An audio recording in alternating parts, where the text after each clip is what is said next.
महिला से पूछें, क्या नाम है आपका? अरे रुकिए, आइए आइए आइए।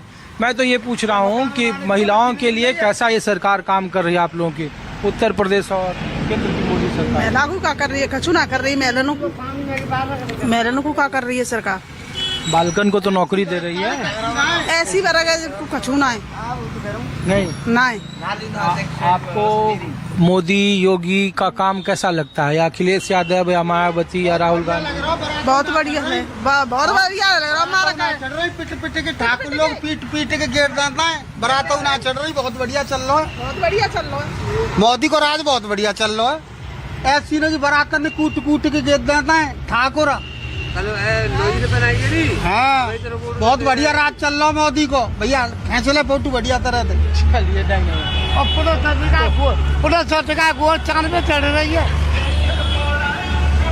चलिए, तो देखिए, जातीय जनगणना की शुरुआत कुछ महीनों के बाद हो गई, लेकिन जातियों को लेकर जो मूल इसके पीछे की अवधारणा है कि जातियों का उत्थान होगा, विकास कार्यों का लेखा जोखा जातियों के हिसाब से बनेंगे, बजट में आवंटन होगा, ये जातीय जनगणना कराने के पीछे का सच है। लेकिन जमीन पर क्या स्थिति है और आम लोग जातीय जनगणना को लेकर क्या सोचते हैं, वो आपके सामने है। कुछ और बिरादरी के पास ले चलते हैं, कुछ और जगहों से जाति पाति को लेकर सियासत में आम लोग क्या सोचते हैं। जातीय जनगणना सरकार के निर्णय को लेकर आम लोग क्या सोचते हैं। तो क्या नाम है चाचा आपका? मेरा नाम श्रीचंद है। श्रीचंद। श्रीचंद। हाँ। और आप? चंद्रपाल। आपका नाम? मंसूरलाल। उदयवीर। उदयवीर। अच्छा, देखिए, जात तो नहीं पूछना चाहिए, लेकिन चूंकि जाति जनगणना पर हम लोग बात कर रहे हैं, तो इसका क्या होना चाहिए, नहीं होना चाहिए, नफा है, नुकसान है, क्यों है? देखो, होनी चाहिए। हर एक आदमी, मतलब हर एक जाति अपनी पावर अथॉरिटी की तरह बढ़ जाएगी कि हम कितने, तो कोई के हिसाब से सरकार पर हिस्सा मांगेंगे। अगर चले के अगर कोई हो तो अब न्याठिया जाति 85% तो आरक्षण में लो 50% और 15% 50%। तो जब मतलब जितने जाकाऊ की जितने हिस्सेदारी हुआ है, इतनी हिस्सेदारी के अनुसार को मिलना चाहिए हक। अच्छा, लोग तो कह रहा जातीय संघर्ष बढ़ जाएगा, आरक्षण लोग मांगेंगे, जो बात है, लॉ एंड ऑर्डर खराब हो जाएगा। ये बात सही है भाई। एक बात बताओ, आदमी 20% और 5% से भाई मार पीट कर देंगे तो कुछ अपनी पावर की सतह बढ़ जाएगी। काई पीटेंगे, काई अत्याचार में सहेंगे भाई। जब हमें लगा तुम एक आदमी हो और हमें यहाँ चार, तो अब तुम ही हमें मारो तो हम काई पीटेंगे। हम चार हैं, तुम चार इकट्ठे करके मारेंगे। जहरी का सही है, हर एक जाति को अलग अलग समीकरण आ जाएगा। अच्छा, इसका नफा नुकसान है पॉलिटिकल पार्टी को, बीजेपी को फायदा होगा कि नुकसान होगा? बीजेपी अब के चुनाव में चाहे फायदा है, अगर चले कि बीजेपी को नुकसान होगा, ये निश्चय नुकसान होगा। नुकसान होगा बीजेपी? हाँ, बीजेपी अगर चले कि नुकसान होगा। जातीय जनगणना को लेकर के आम लोग क्या सोचते हैं, ये तस्वीर आपको दिखा रहा हूँ। तो क्या नाम हुआ सर आपका? मेरा नाम तीरथ राज है जी। तीरथ राज। तीरथ राज। और आपका चाचा? पूरन सिंह। और आप? गोपीचंद। और आप बाबा? सुखदेव सिंह। सुखदेव सिंह। अच्छा, ये मार्ट में सब ठाकुर बहुल गांव है या सब जाते हैं। अच्छा, तो हम लोग तो ये पूछ रहे हैं कि सरकार ने कहा कि अब 6 महीने के बाद अगले साल से जातीय जनगणना कराएंगे, तो हमने कहा कि जातीय जनगणना को लेकर आप लोगों की क्या राय है? जातीय जनगणना होनी चाहिए, जाति को फायदा है, या फिर ये चुनावी स्टंट है कि वोट बैंक किसी का बढ़ेगा किसी का कमेगा? जाति गणना के हिसाब से जाति गणना होनी चाहिए। गणना जो है, जाति गणना होनी चाहिए, क्योंकि हर जाति को अपना अपना गणित पता लगेगी कि हमारी कितनी वोटें हैं और हम किसको समर्थन कर रहे हैं।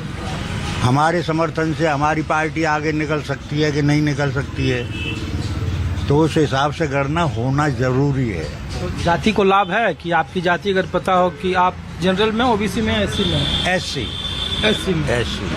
तो एससी की अगर गणना होगी तो एससी को लाभ मिलेगा? बिल्कुल लाभ मिलेगा। आरक्षण की लोग तो कह रहे हैं कि जातीय संघर्ष बढ़ जाएगा, आपका 10 रहा, इनका 2 रहा, इनका 1 रहा, तो आप तो डोमिनेट हो जाएंगे, यहाँ सबको दबाएंगे।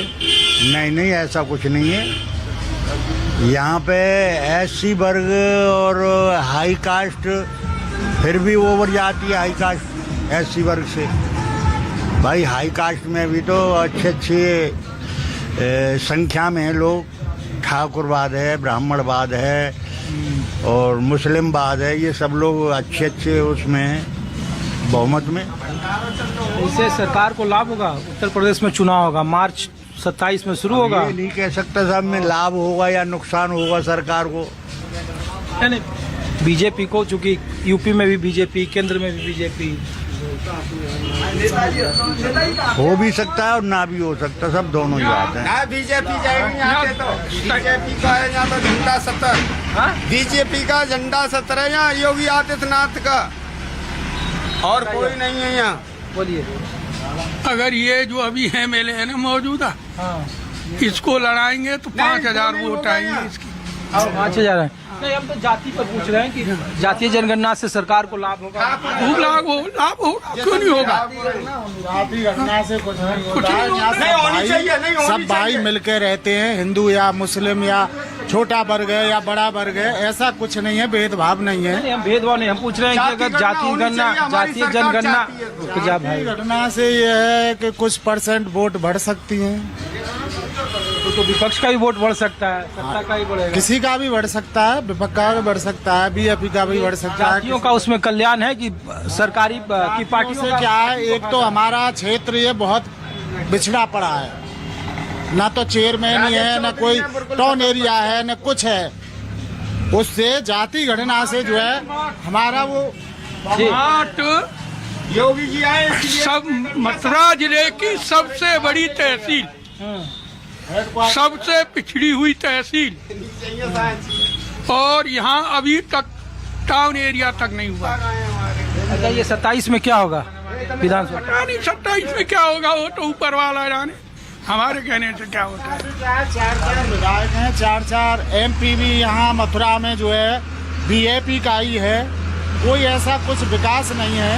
तहसील के हिसाब से, हेडक्वार्टर के हिसाब से सारे अधिकारी लोग यहाँ रहते हैं, लेकिन यहाँ कोई विकास नहीं है BJP के शासन में। श्याम सुंदर शर्मा जी ने बढ़िया